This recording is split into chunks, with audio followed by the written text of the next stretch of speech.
नमस्कार, आप देख रहे हैं श्रेष्ठ भारत। मैं हूं मुक्ता सिंह। आज इस शो में हम बात करेंगे अपने खून से लिखी चिट्ठियों की। एक जमाना था जब आशिक अपनी मोहब्बत का इजहार करने के लिए माशूका को खूनी खत लिखा करते थे। खूनी खत के साथ उम्मीद होती थी कि माशूका उसकी मोहब्बत पर भरोसा कर लेगी और उसके प्यार को कबूल भी कर लेगी। अब गुजरते वक्त के साथ खूनी खतों की रवायत भी बदलती जा रही है। अब खूनी खत आशिक और माशूका के बीच में कम लिखे जाते हैं, बल्कि लोगों ने खून से भरी इन चिट्ठियों को अपनी मांगे मनवाने का हथियार बना लिया है। कोई मांग पूरी नहीं होती तो लोग अपने जिस्म से खून निकालकर चिट्ठियां लिखने बैठ जाते हैं। आशिक माशूका का खेल अब जनता सरकार के बीच खेले जाने लगा है। अपना काम होने की उम्मीद छोड़ चुके लोग या तो खून भरे खत लिखते हैं या फिर अपनी मांगे मंगवाने के लिए टंकी, मोबाइल टावर या हाई टेंशन लाइन के टावर पर चढ़ जाते हैं। यूपी में खूनी खत लिखने का तो चलन बनता जा रहा है। अब एक एक करके हम आपको बताते हैं कि कब, किसने, किसको क्या मांग मनवाने के लिए खूनी चिट्ठी लिख डाली। सबसे पहले बात करते हैं केंद्रीय मंत्री स्मृति ईरानी की लोकसभा सीट अमेठी की। यहाँ पर ब्लॉक प्रमुख की शिकायत करने के लिए पंचायत सदस्यों ने विरोध के कई तरीके अपनाए, लेकिन उनकी बात अनसुनी कर दी जाती थी। जब विरोध का कोई हथियार काम नहीं आया तो पंचायत सदस्यों ने स्मृति ईरानी को खून से लिखी चिट्ठी भेजी। इस चिट्ठी में उन्होंने शिकायत की थी कि पूर्व ब्लॉक प्रमुख घनश्याम चौरसिया जमकर भ्रष्टाचार कर रहा है।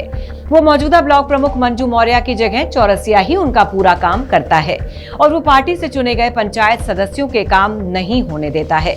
हालांकि खूनी चिट्ठी लिखने के बाद भी ब्लॉक प्रमुख के खिलाफ कोई एक्शन नहीं लिया गया है, लेकिन चिट्ठी लिखने वालों को भरोसा है कि उनके खून का कतरा एक न एक दिन तो क्रांति लाएगा ही और भ्रष्टाचारी ब्लॉक प्रमुख की सत्ता को उखाड़ फेंकेगा।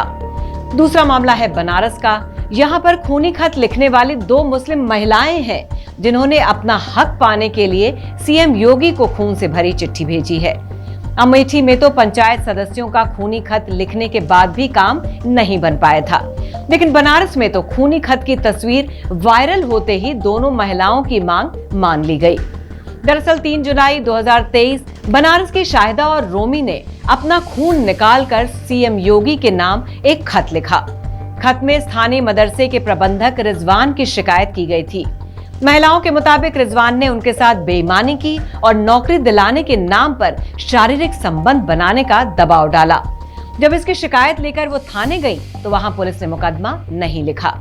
महिलाओं ने खत में जैतपुरा थानाध्यक्ष के ऊपर शिकायत न लिखने का इल्जाम भी लगाया। शाहिदा और रोमी ने खून से लिखा कि पुलिस ने 12 दिनों से उनकी एफआईआर दर्ज नहीं की है।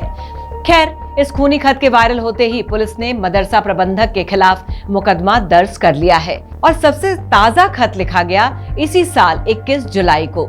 खत लिखने वाले भी कोई कर्मचारी मजदूर नहीं, बल्कि यूपी में निषाद पार्टी के अध्यक्ष संजय निषाद थे। नेताजी ने पत्रकारों की मौजूदगी में सिरिंज से खून निकाला और अपने हाथ से खूनी खत लिख डाला। खत में लिखा गया, जीवन से लेकर मौत तक मेरे शरीर में खून की एक एक बूंद मछुआ समाज के लिए समर्पित है।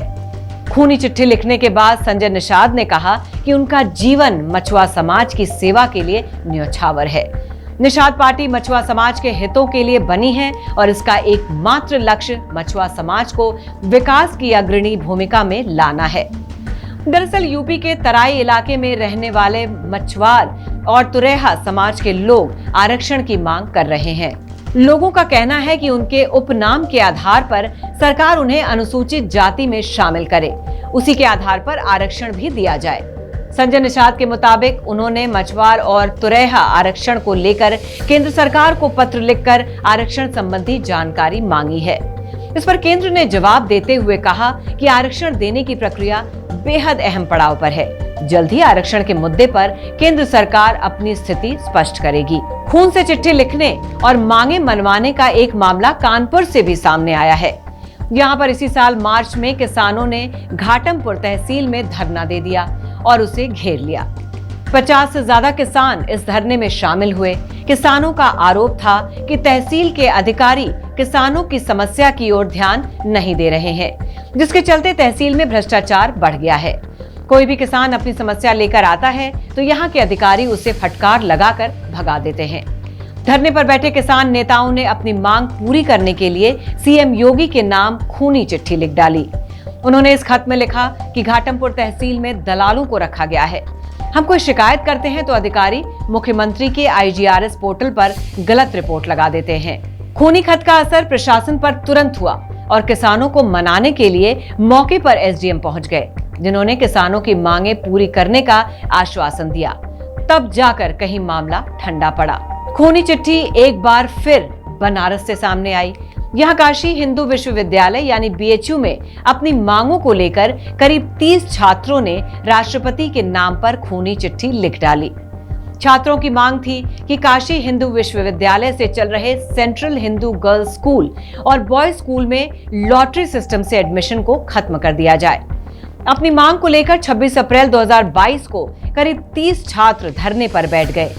BHU प्रशासन के सामने धरने पर बैठे 24 छात्र अपने खून से चिट्ठियां लिखने लगते हैं। तत्कालीन राष्ट्रपति कोविंद के नाम पर लिखी गई खूनी चिट्ठियों में लॉटरी सिस्टम से एडमिशन में हो रही गड़बड़ियों का मुद्दा उठाया गया। 22 जनवरी 2023 को समाजवादी पार्टी के वरिष्ठ नेता स्वामी प्रसाद मौर्य ने रामचरितमानस पर विवादित बयान दिया था। इस बयान के बाद मध्य प्रदेश के ग्वालियर में अखिल भारतीय हिंदू महासभा ने सीएम योगी के नाम खूनी पत्र लिखकर स्वामी की गिरफ्तारी की मांग की बात कही थी। हालांकि खूनी चिट्ठी लिखने के बाद स्वामी प्रसाद मौर्य के खिलाफ कोई एक्शन नहीं लिया गया। एक बार फिर खूनी चिट्ठी आई है बनारस से। यहाँ पर अजान और हनुमान चालीसा पर विवाद के बीच बनारस में PM मोदी के नाम एक चिट्ठी लिखी जाती है। राष्ट्रीय हिंदू दल के अध्यक्ष रोशन पांडे ने इस खत में मस्जिदों से लाउडस्पीकर हटाने की गुजारिश की है। 2 पन्ने की इस चिट्ठी में 70 से ज्यादा शब्द खून से लिखे गए थे। पांडे ने खत में PM से मस्जिदों में लगे लाउडस्पीकर हटाने पर कानून बनाने की मांग की थी। हालांकि जब वो इस चिट्ठी को DM कार्यालय में जमा करने जा रहे थे, तब उन्हें गिरफ्तार कर लिया गया। हिरासत में लिए गए रोशन पांडे पर प्रशासन ने कानून से खिलवाड़ और धार्मिक भेदभाव करने का आरोप लगाया। अजीब अजीब मांगे मनवाने के लिए भी खूनी चिट्ठी लिखी जाती है। अब पीलीभीत के आरिश खान ने अखिलेश के नाम पर एक खूनी खत लिख डाला। अपने इस खत में आरिश खान ने अखिलेश से शिकवा किया था कि उनकी सरकार जाने के बाद से ही अखिलेश यादव ने आजम खान से दूरी बना ली है और वो उनके बचाव के लिए कुछ नहीं कर रहे हैं। आरिश समाजवादी छात्र सभा के जिला उपाध्यक्ष हैं। चिट्ठी का टाइटल रखा गया था मोहब्बत भी आपसे, शिकायत भी आपसे। आरिश ने आगे लिखा, हमारे नेता जनाब आजम खान साहब पर कई महीने से उत्पीड़न किया जा रहा है, लेकिन कोई कठोर कदम नहीं उठाया गया।